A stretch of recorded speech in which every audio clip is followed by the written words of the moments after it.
Evening everyone. रात्रीचे 8 वाजतात, 8 वाजून 10 मिनिट काहीतरी होतात आणि ब्लर दिसतं का? नाही, ठीक आहे. 8 वाजून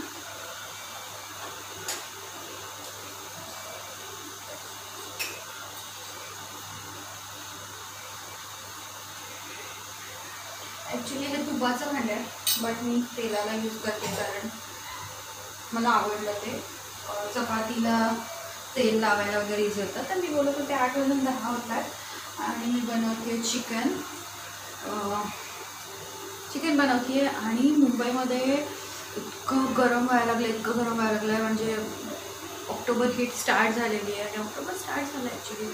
ऑक्टोबर हीट काय असते ते आता समजायला लागले. खूप त्रास होतो आहे. कंटिन्युअस ए सी लावायला लागतं आहे. आता असं वाटायला लागलं की सेंट्रल ए सी बसून घ्यायला पाहिजे, सगळीकडे ए सीची गरज आहे, इतकं गरम होतं आहे. बट जास्त पण सवय चांगली नाही, कारण ज्यावेळी आम्ही सांगलीमध्ये होतो तर तिकडे रेंटच्या फ्लॅटमध्ये आमच्याकडे ए सी वगैरे काय नव्हतं, तर आणि ऐन उन्हाळ्यात म्हणजे एप्रिल मे या दरम्यान आणि आम्ही छान कूलर होता त्यामध्ये राहिलो. म्हणजे जेवढ्या तुमच्याकडे सुखसोयी असतात, सुविधा असतात, तेवढं तुमची नाटकं जास्त असतात हे पटतं आहे.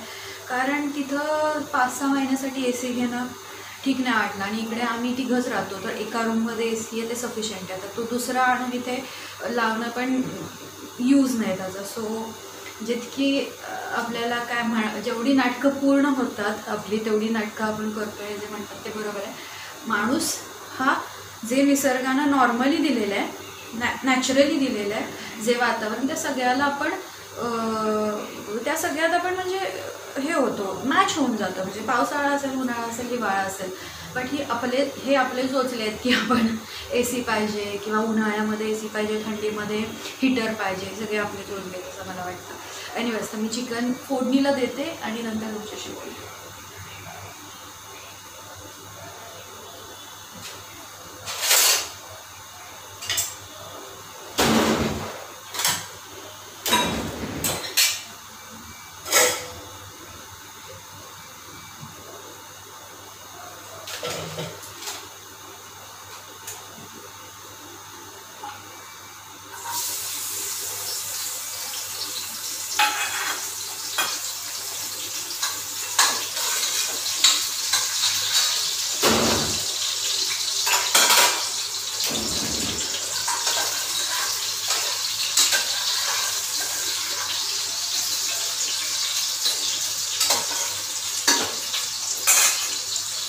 बघा, कांदा भाजतो तोपर्यंत मी तुमच्याशी बोलते. आणि मला एक आज कमेंट आली होती ज्यामध्ये तुम्ही सजेस्ट केलं होतं मला, तुमचे जे सजेशन्स आहेत किंवा तुमचे ज्या काही असं हे आहे ना की सूचना, सजेशन फेमस झालं, तर ऑलवेज वेलकम. तुम्ही मला नेहमी सजेस्ट करू शकता.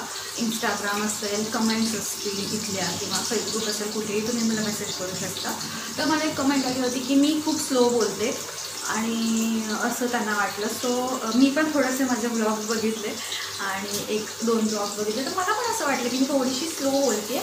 बट असं स्लो नाही बोललं पाहिजे, थोडंसं फास्ट बोललं पाहिजे. कारण नॉर्मल लाईफमध्ये आपण जे बोलतो आणि असं जे बोलतो ते थोडंसं वेगळं असलं पाहिजे असं मला पण वाटतं. सो तुमचं जे म्हणणं आहे ते मला अगदी पटलेलं आहे. सो मी इथून पुढे फास्ट बोलण्याचा प्रयत्न करेन आणि एनर्जेटिक वाटतं ज्यावेळी. नक्की म्हणजे चांगलंच आहे थोडं फास्ट बोललं की समोरच्याला पण, ऐकणाऱ्याला, बघणाऱ्याला पण एनर्जेटिक वाटतं. ओके, तर आत्ता मी ब्लॅक कुर्ती घातलेली आहे, जी मी घेतली पुण्यामधून खूप दिवसांपूर्वी, महिन्यांपूर्वी ॲक्च्युली, जेव्हा मी पुण्याला गेले होते तेव्हा घेतली होती. तर मी तुम्हाला सांगत होते की 8:15 वाजतात, अकिरा झोपली आहे. ती मगाशी झोपत होती, बट त्याच वेळेला काकी आल्या. काकी म्हणजे अभिषेकच्या काकी आणि अभिषेकची मावशी, म्हणजे दोघी काकी आणि मावशी एकच आहे. तर काकी आल्या आणि मग काकी आल्यानंतर मग अकिरा खेळायला लागली आणि मग तिची झोप निघून गेली त्याच वेळेला. मग ती आत्ता झोपली 7:30-8 वाजता. सो मी ब्लॉग स्टार्ट केला आणि रात्रभर असं काही खरं नाही आहे. आणि त्यात आज रात्री मी ट्रॅव्हलिंग करते आहे मुंबई टू सांगलीला जाते मी. रात्री 10:30ची बस आहे, म्हणूनच मी आज चिकन करते आहे. नाहीतर मी एवढ्या हीटमध्ये चिकन नाही करत, खूप हीट होते, चिकननी वाढते. सो आज मी चिकन बनवून ठेवेन, मी आणि अकिरा थोडंसं खाऊ आणि त्यानंतर अभिषेकला ते उद्यासाठी पण होईल आणि मग उद्या संध्याकाळपासून तो काहीतरी मॅनेज करेल. या हिशोबाने मी चिकन बनवून ठेवते. तर 10:30ची माझी बस आहे, तर मी जाते सांगलीला.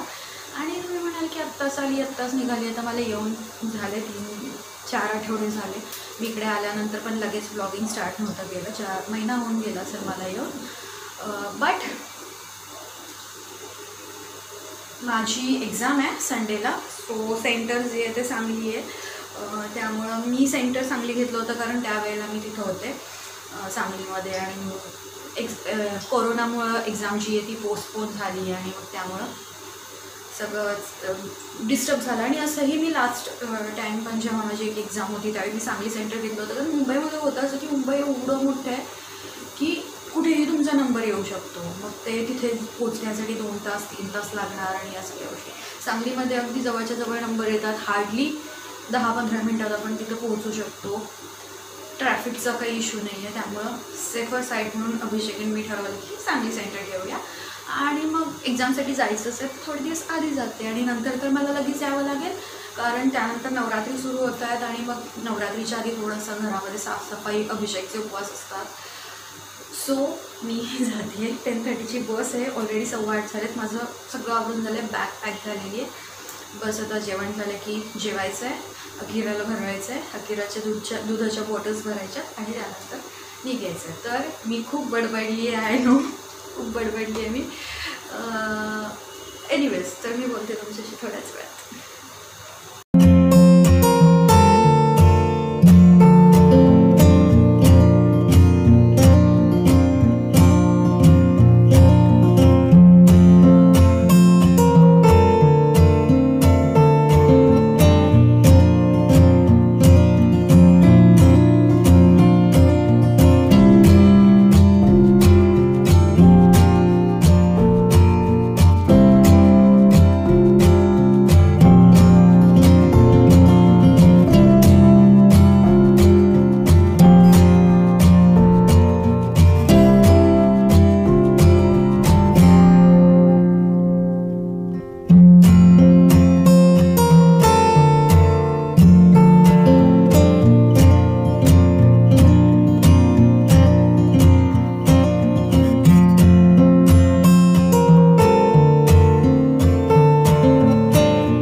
चला, तर मी निघते आहे. व्हाईट टी शर्ट आणि ब्लॅक पॅन्ट घातलेली आहे.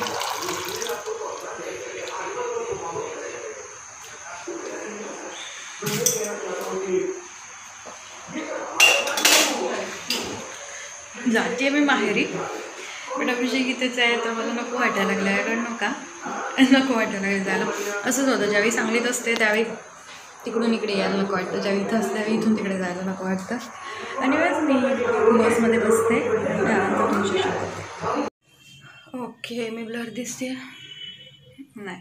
ॲक्च्युली हे झाल्यापासून सिम्बानं फोन घेतल्यापासून काही वेळेला ब्लर दिसतं, काही वेळेला चांगलं दिसतं. तर मी आले मम्मीच्या घरी आणि सकाळी मी तुमच्याशी बोलले होते बसमध्ये बोलेन, बट बस फक्त आमच्यासाठी थांबली होती आणि बसमध्ये बसले असले त्यांनी लाईट्स ऑफ केले, ते ऑफच होते आणि मी दिसत पण नव्हते. आणि सकाळी मी आहे इथंच. सकाळी मी 6 वाजता पोचले. त्यावेळेला इतकं धुकं होतं आणि तेव्हा पण मी दिसत नव्हते. सो मी काही शूट नाही करू शकले. त्यानंतर घरी आल्या आल्या थोडं मम्मीशी बोलत बसले तासभर आणि त्यानंतर मी झोपले. झोपल्यानंतर मी उठले 11:30 वाजता. कारण अकिरानं हे आहे ना किल्ली, मास्क घ्या. किल्ली आहे ना, किल्ल्या दोन्हीतच आहे. हां, थांब बाबा, जाऊया आपण. मी लगेच येते. गाडी काढते, तोपर्यंत आपण जाऊया. गाडी काढते.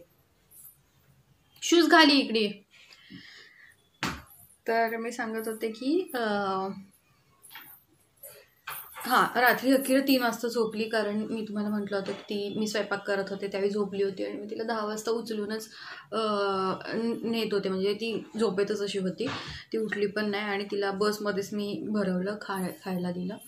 त्यानंतर ती 3ला झोपली, 3पर्यंत ती जागी होती. मग 5:30पर्यंत मला झोप लागली, 3 ते 5:30, आणि परत मला झोपच नाही लागली, म्हणून मग 11:30 वाजता उठले.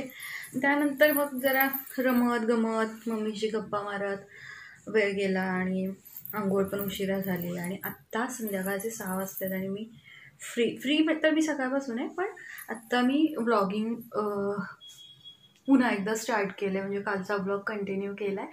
आणि कंटिन्यू म्हणण्यापेक्षा मी आता इथं या ब्लॉगचा एंडच करते. आय डोंट नो उद्याचा ब्लॉग येणार आहे की नाही.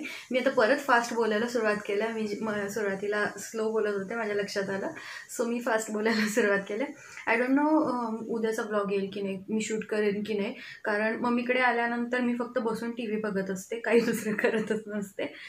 बट तरीही मी आज संध्याकाळपासून किंवा आज रात्रीपासून उद्या सकाळपर्यंतचा ब्लॉग शूट करण्याचा प्रयत्न करेन आणि टाकण्याचा नक्की प्रयत्न करेन.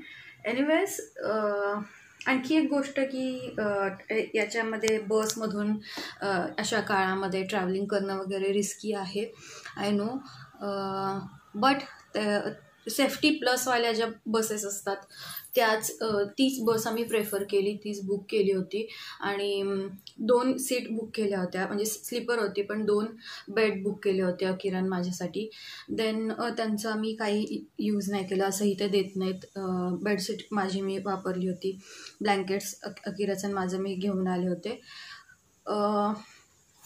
ऑप्शन नाही आहे, सो बसनी यावं लागलं, कारण अभिषेकचं काम आहे, सो तो नाही येऊ शकत होता आणि मला एक्झामला तर येणं गरजेचं होतं. माझा भाऊ ड्रायव्हिंग इतक्या लांब नाही करत अजूनपर्यंत. कसे केस केले बाबा तू परत राहणार, बबडी माझी, अशावरीचा बबड्या तशी माझी बबडी, फक्त गुड बबडी आहे, गुड बबडी, गुड गर्ल बबडी. ओके, तर माझा भाऊ जो आहे तो एवढ्या लांब नाही ड्रायव्हिंग करत, तो अजून म्हणजे लहान आहे अजून आणि इतक्या लांब त्याने कधीच नाही केलेलं आहे, सो यावं लागलं बसनी. बट एनिवे, काही प्रॉब्लेम नाही, सगळी पूर्ण सेफ्टी होती, आम्ही काळजी घेतली आहे. आणि आता मी तुम्हाला टाटा बाय करते, कारण आम्हाला जायचं आहे खाली, बाहेर जायचं आहे ॲक्च्युली थोडंसं, आणि मी इथं आले की आजीकडं आणि मावडीकडं जायचं, हे सगळं आमचं रुटीन असतं. हां, काय ठिशकडे जायचं ना, आणि अकिरा मावडीला ठिश बोलते. मुळात मी मावडी बोलते हे विचित्र आहे, ही त्याच्यापेक्षा विचित्र काहीतरी नाव. हां, ओके, सो मी तुम्हाला टाटा बाय करते आणि लगेच ब्लॉग प्रोसेसिंगला टाकते, म्हणजे अपलोड करायला टाकते. पुन्हा भेटेन नेक्स्ट ब्लॉगमध्ये, तोपर्यंत बाय, लव्ह यू.